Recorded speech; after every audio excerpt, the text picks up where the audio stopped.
Come on, Canon, focus. What's up, guys? Welcome back to my channel. My name is Charles Wollertz, Wollertz Photography, and today I have another photography related video. If you watched my video last week about the Prospect Jamboree and Timber Carnival, today I'm going to show you how to process some of these images and what's involved when you're shooting an event like this. This is a small town event, nothing fancy. I had the Canon R5 with a couple of lenses, and I also had a second team member with the Canon 5D Mark IV and the 24-105. We ended up taking over 2,200 images, 2,200 images. That is a lot. So the process is fairly simple. Think about when you're shooting a wedding, you know, or something like this. You're taking 3,000 images, 4,000 images, and then you're gonna deliver 200, 300, maybe 400. And something like this is similar, but there's a big difference.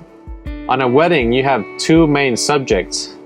Something like this, you have a whole neighborhood. So you're gonna end up with a few more pictures. You're documenting history. You're taking an image of, I mean, here's an older car with the hotel that's over 100 years old. So if you saw these pictures in black and white, you'll probably think it was 50 years ago, but it wasn't. It was 2022. If you're into stock photography, these are editorial images that you could sell.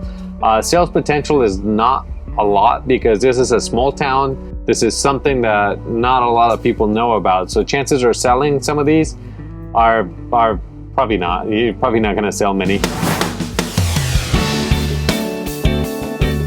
So the first thing I do when I do event photography like this, and you have so many images, is to go through each one and see what's in focus and what's blurred. This way I can just get rid of anything that's blurry, that doesn't look right, that the lighting was terrible or the composition was missed. The ones that are obvious, not everything's gonna be like that, but you're gonna get rid of quite a few. So this process is the culling process, and right now what I did was just go one by one. I loaded each picture full screen, and one by one you go through. You see it's like this one is blurry. Her face is blurred, so I can't use that. So I give it 1 star. This one, that one's sharp, I could use that. The Bigfoot's, one's looking one way, the other one's looking the other way. That's not gonna really help me. She's hiding here behind the mirror, so I can't really use that. So all these images have 1 star. So I select all of them, and that is 915 pictures. So you're taking a long time to go through each image, but that's 915 images. Then now I'm gonna move them to a different file. That way, if I have to go back and maybe save 1 or 2 that I missed, I can always get them back. Usually I would delete them, but this time I'm gonna put them here in this folder. Just drag and drop. Lightroom's gonna move them from the disk and put them on this other date that I have 0 images. So now all of those are there. The next step is going through and starring them again, 2 stars this time. So I'll go back to the folder that has 1,211 images. That's a lot of pictures. So before I show you my favorite images, let me talk about what lenses and why, and you know what's happening here. So this was taken with the 24 millimeters at 24. So this is a fairly wide image. And you need something like this to establish location. You want wides to show where you're at, what you're doing, what's happening. So wide images are gonna show the town, show everybody. That's another 24 millimeter. This shows what's going on, who's in the street, so you can see candy, you can see people. The most difficult thing with a wide angle is lighting. When you're outdoors, there's sun, there's shade. This is like the middle of the day, so it's really harsh lighting. You can see some of these images are just not great because of the lighting. But they're part of what happened. They're part of documenting the story. And this is something that's very important to do, is shoot those wides. The store, that's a wide shot, 35 millimeter of the store here in Prospect. 50 years from now, when someone looks at the store, they're gonna be like, what, that was the store? At the same lens, the 24-105, it's an awesome lens. It has a great range. These are details. These are people riding in town. These are things that you have to get. Everybody that went through the parade, you want to capture their picture because it's special for everybody. The school kids, the high school kids, everybody that participated here is going to want to see their image. Even Bigfoot and Little Bigfoot.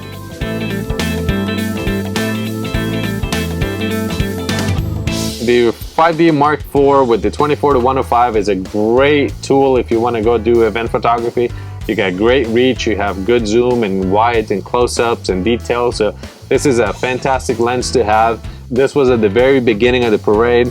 It's wide enough that you can get the trucks, you can zoom, you can get some details. There's even Bigfoot over here posing. Let me get rid of the dates. You don't care about the dates, neither do I. So it is a great lens. It's good to have the variety. You know, this one was 85 millimeters, so you can zoom in that much to get something like this. The most difficult thing with an event like this is there's things happening everywhere. Like, you know, these Bigfoot's coming your way. He's pounding his chest, so is the little guy. So you have to hurry up, set up, take the picture, turn around. There's something else happening behind you. That's why I had a team. There was 2 of us. We were busy all day long, and that's why we ended up with so many images. This was the best. The other ones in the series were out of focus or the motion blurred. The camera focused on his hand. So this is one of the ones I really like. You can see there's my buddy Jason, his son, and then his girlfriend or wife back here in the truck in the background. You can see her face too. So that's a great picture. That's definitely a keeper. I cropped it. I made sure I kept the mirror of the truck and just kept everything as best as possible. Let me go here to the next. Something like this, you're documenting, you're in the Prospect Hotel in the background, you have the sand rail. That thing was powerful, man. That thing peeled off and smoked the tires over and over again. That was awesome. But this one documents what's happening, where the light behind the flag looks awesome. This is one of my favorites. The Prospect Hotel looks great. Everybody outside. Okay, this one is with my 70 to 200. Here's my settings. Because it's dark, it's shallow, there's things moving. I pumped up my ISO. I set the ISO to 800, and I dropped the s-stop because I really like how it separates the background. So I focused on the cop bikes here. I was right in the middle of the road, as you can see the lines here. To me, that looks awesome. You're blurred the background. You can still read what it says. You got the lines leading into the image. And the motorbikes are bright. You can see the lights. That was one that I really liked. And then I did the opposite. I focused on the background, which still looks pretty good. I missed the lights because they're constantly blinking, and you know, I just didn't get them. Besides the obvious, the people in the parade, the things happening, there's also a lot to be said about people behind the scenes, documenting who is behind the scenes. These are the people the girls keeping track of what's happening, the scores for the event, things in the kids throwing the dunk tank, the pool party here with the bouncy house and the water slide.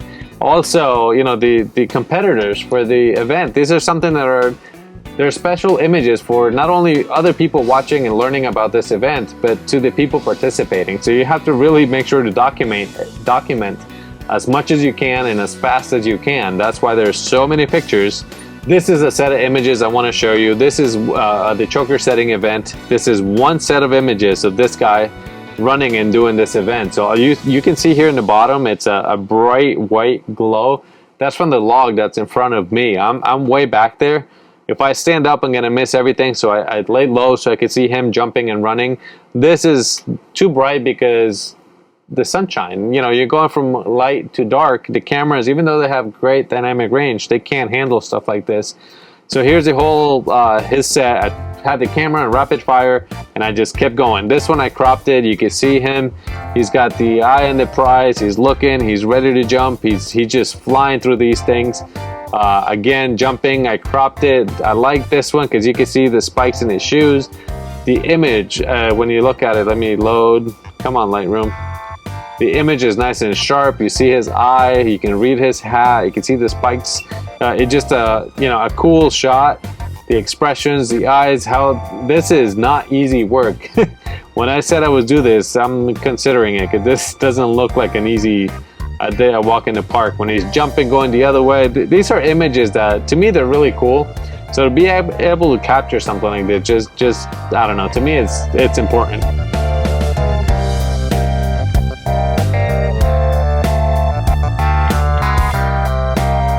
Also, like setting things up, what's happening. These are father and son, I believe. They were getting ready this 2-person chainsaw. So they're there, that's a close-up. That's the moment where they cut it down. That's another great shot. The smoke from the chainsaw, it just, you tell me what you think. But to me, some of these shots are, I don't know, to me it's cool.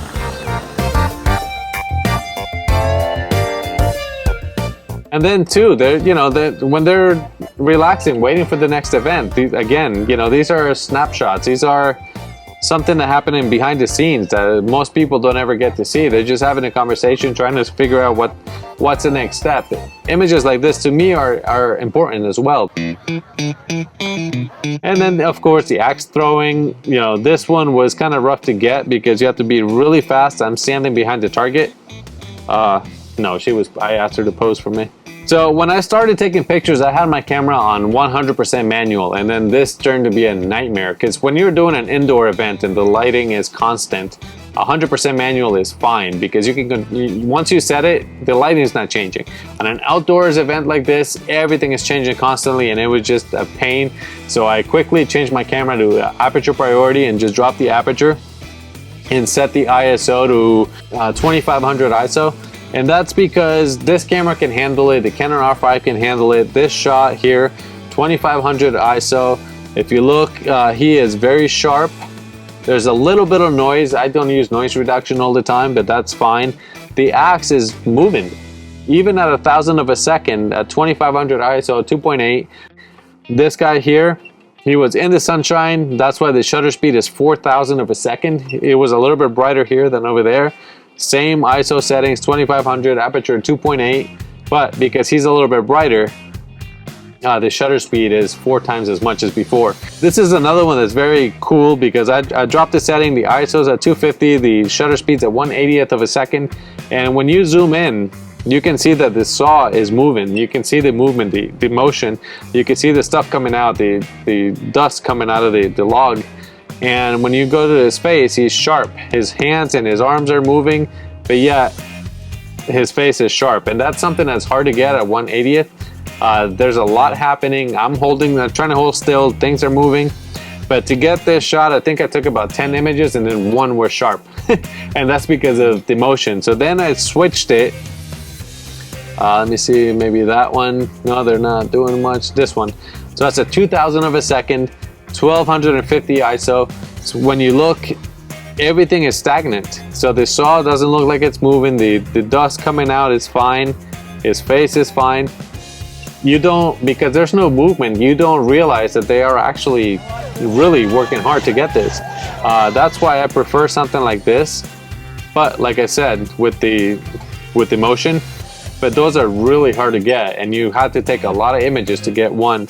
This one, I left it, I like it. If there's a little bit of a glow in the image, so I can use the dehaze here and bring it back. I kind of like the haze. I kind of like that glow. I'm just gonna warm it up a little bit. And I think that just gives you that faded look. That was the sunlight was on the lens. I had, let me get that lens. That was this one, the 70 to 200 2.8. I took this thing off the hood because I had the GoPro on top of the camera for video, and that was just getting in the way. I knew I could crop for the video, but I didn't care about the haze here because I know that Lightroom gives me this where I can recover it. I can take it out, I can change the temperature. That's another reason why I shoot in RAW. You have a lot more control over your images, and you can adjust things that you didn't know you could. This is another image that I like. There's 2 kids having ice cream. This guy here on the left, he was eating with both hands, double fisting his ice cream. It was just, it's cool to see just people being people. There's another kid here in the background having a fun or a fit, I don't know. I wasn't really paying attention, but I just thought this was cool. Let me go back to, again, there's people that work, some of the participants smiling, everyone's happy, they're having a great old time. This is something that I wanted to document. The announcer here, he was also having a good time. And then here's the log rolling. These are shots that, this is with the 70 to 200, you see their faces, you see people in the background. I was at 2.8, 3,000 of a second. The water is sharp. This guy was awesome. You could tell that he was into it, man. This guy was going for gold. And something like this, if we do black and white, add a little bit of contrast. I don't want to lose the back. So let me desaturate, drop the exposure a little bit, bring back some of the background, maybe the blacks. I just want him to pop a little bit, but I don't want to lose the people in the background. So something like that, I think I really like. Whoa, what did I do? I reset the exposure. Something like that I really like. You get to see what's happening. He's jumping, he's midair, he's sharp. I didn't cut the thing that he's holding here, that I forgot the name. I'm so bad at this. But anyway, he's sharp, he's focused, he literally focused. You can tell by his face, he's going for gold. This is another challenge that we have when you're photographing an event with lots of people. People were just moving in front of my camera. So I'm setting up, taking pictures, people move, they block the image. I kind of like this image because it shows you shooting through. It shows me shooting through. I can crop it. That's way too much yellow here, but I can crop it maybe here and here. That's another benefit of the R5. I can crop that image. I can take away, you block it. Now you're focused on what's happening. I could even crop it some more and get rid of that yellow because that is very bright and distracting. So let's do this. Don't mind cutting her head about there, but this is an image that happened. People walked in front of it, and what are you gonna do? I didn't set up on the other side because there's just too much happening. I would be blocking the view of people that actually paid to see the event. So from this side, I'm able to zoom in, get out of the way. I just have to deal with other people getting in the way of my shots, but they're working, I'm working. One of the biggest challenges I had was the Canon R5 overheating. The 5D Mark IV doesn't have that problem. This is a DSLR, so it has a mirror that flips up. That's about it for technology. The R5 is all 100% electronic viewfinder. The flippy screen warms up, everything. I just had a really hard time because it was about 90 degrees out. The sun was hot. I was in the sun. The camera kept overheating. So whenever an event stopped, I would open all the flaps. I would take the battery out, flip the screen out, and just put it in the shade and wait for the next event. So I planned on making video and vlogging and showing you how I was doing this, but I had such a hard time with the camera. It just wasn't cooperating with the heat. But that's what I did. I opened every flap that I could. I put it in the shade and just waited until it cooled down enough that I could take more pictures. So it was a big job. It was a lot to do, especially with the camera not performing correctly. But that's, there's ways to overcome these things, and it did fine. I got enough images. I think I got some really good images for the event. But yeah, that was the only challenge I had, was the overheating issue in the sunshine on a 90-degree day. At the end of the day, I ended up selecting 500 images. I know that sounds like a lot, but there's a lot of things happening, and there's a lot of people that are in these photos. There's something for everybody. I try to capture everything that happened in this event. These are my favorite lenses. So that is the 24-105 and the 70-200. With those two lenses, you pretty much got everything covered. Details, wides to establish where you're at and what's happening. The telephoto to get in a little bit closer and get some details. Get the people smiling, get the participants doing in action. It's a fast lens, a 2.8, so you can blur the background and see exactly what's happening and where. I love this image. This is mom and son. They're doing the event. I would have liked to see her eye, but they have blocked it, and no matter how low I got it, just couldn't see it. That's with the 70-200. It blurs the background, it separates them too. You can see he's sharp. That was at 750th of a second. They were in the sun. The background's a little dark, but again, those are things that you just can't win them all. If you're into photography, let me know what you think. Let me know what you thought about some of these images, what you think about the events, the small town events, how to capture and document, see what kind of troubles you've had with your gear. Like I said, mine was fairly simple. It was just the overheating issue, which limited the amount of video I could do. But I still did a lot. I had a great time, and I really enjoyed photographing something like this. If you're interested in photography, don't forget to subscribe to my channel, give this video the thumbs up, and I will see you in the next video. Bye. There's a little scratch. It's a big old saw.